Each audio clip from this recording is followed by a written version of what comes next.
This presentation is also really about a field of public health, the kind of topic of access to essential medicines.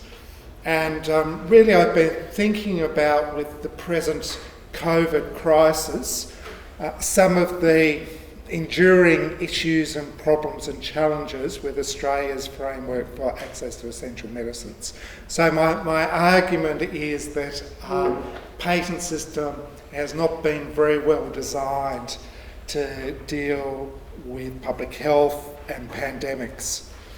And there's a certain kind of sense of these battles recurring over the ages. So when I started off as an academic back in 2001, the front page news was Nelson Mandela's government being sued by 39 of the world's largest pharmaceutical drug companies over the provision of generic medicines sourced from India to try to deal with HIV/AIDS. And that kind of crisis at that particular time led to various international efforts to try to enable better mechanisms to provide for access to essential medicines. 20 years on, we are having very similar sorts of controversies in the context of the COVID crisis in relation to access to essential medicines, including in relation to vaccines, tests, rat tests in particular at the moment in Australia, and other diagnostics, and kind of future treatments as well. So I think that kind of suggests that there are kind of problems with the international structure dealing with intellectual property and access to essential medicines.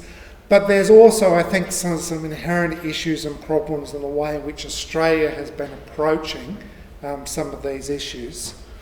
So I just want to quickly go through some various different institutions, looking at the High Court of Australia, the Australian Parliament and law reform bodies, and some of the issues around international trade law and how that has diminished some of our regulatory autonomy and flexibilities in terms of the choices that we can have.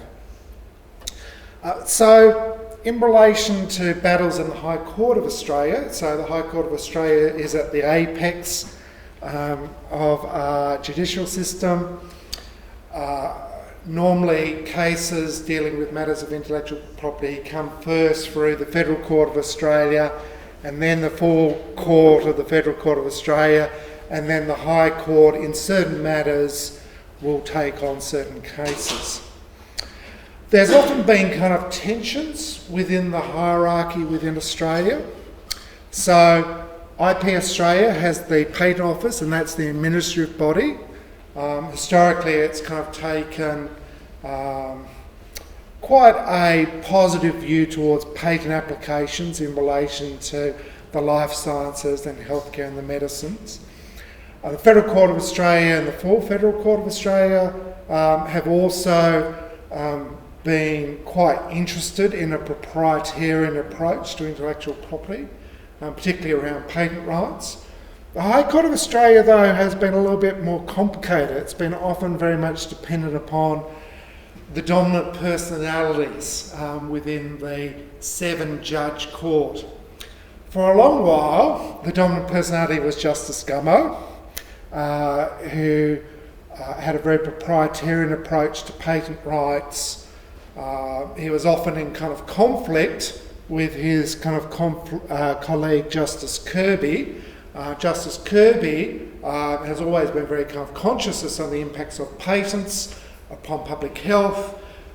He was concerned, particularly in the Alpha Farm case, about the dangers of evergreening, extending the life of a patent beyond its set term, whether through direct or indirect means, beyond the set monopoly.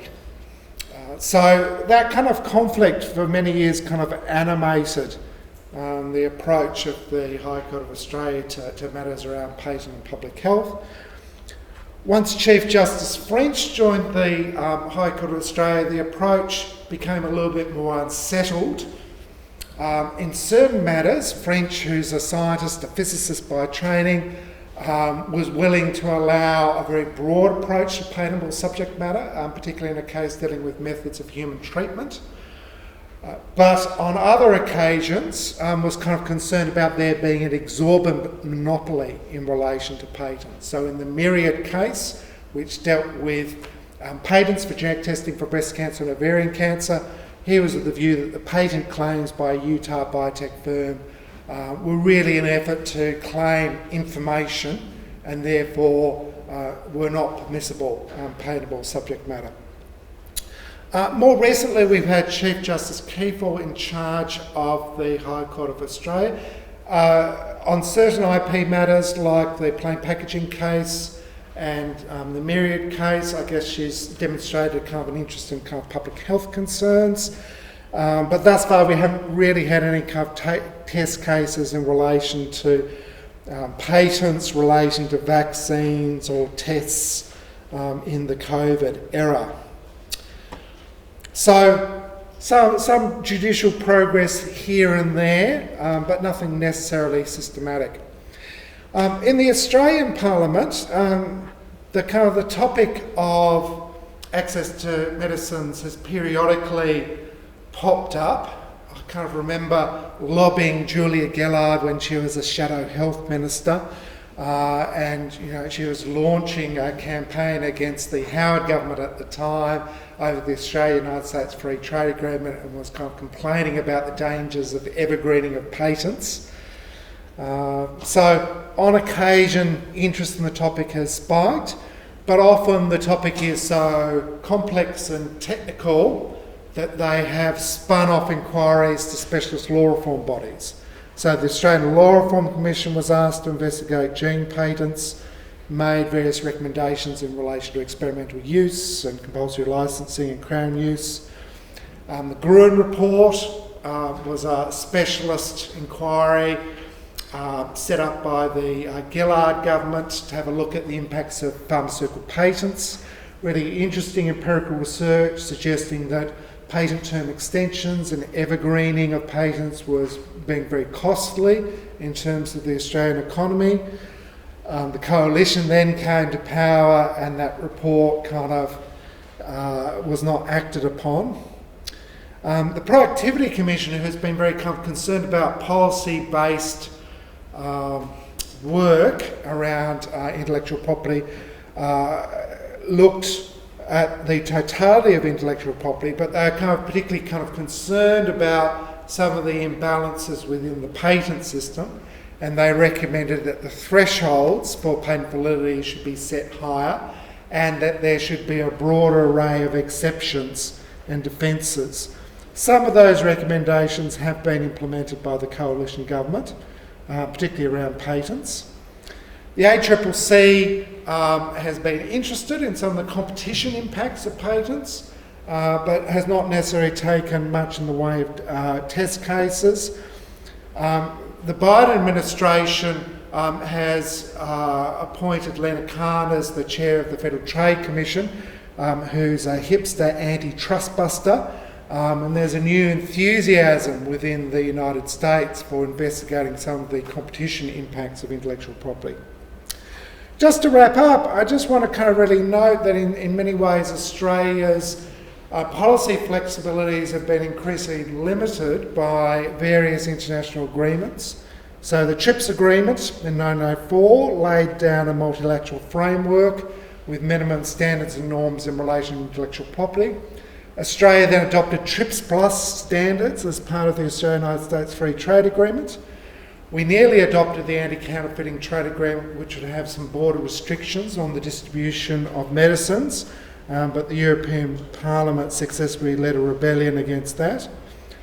Australia has then adopted TRIPS Double Plus standards, particularly in the Trans-Pacific Partnership, which has gone ahead without the United States. And we've also agreed to the Regional Comprehensive Economic Partnership, another regional agreement. It has more TRIPS measures. Some of the more radical measures within that agreement were removed. Just to wrap up, at the moment there's been a raging debate over the TRIPS waiver for the last couple of years. So South Africa and India argued that there should be a waiver of some of the requirements in relation to the TRIPS agreement. The Australian government has eventually agreed to a TRIPS waiver for vaccines, but the United Kingdom and the European Union and Switzerland have been busy obstructing and blocking consensus at the moment on a TRIPS waiver. So this is a really interesting moment, and hopefully we can have some much more transformative changes to intellectual property and access to essential medicines in Australia and globally.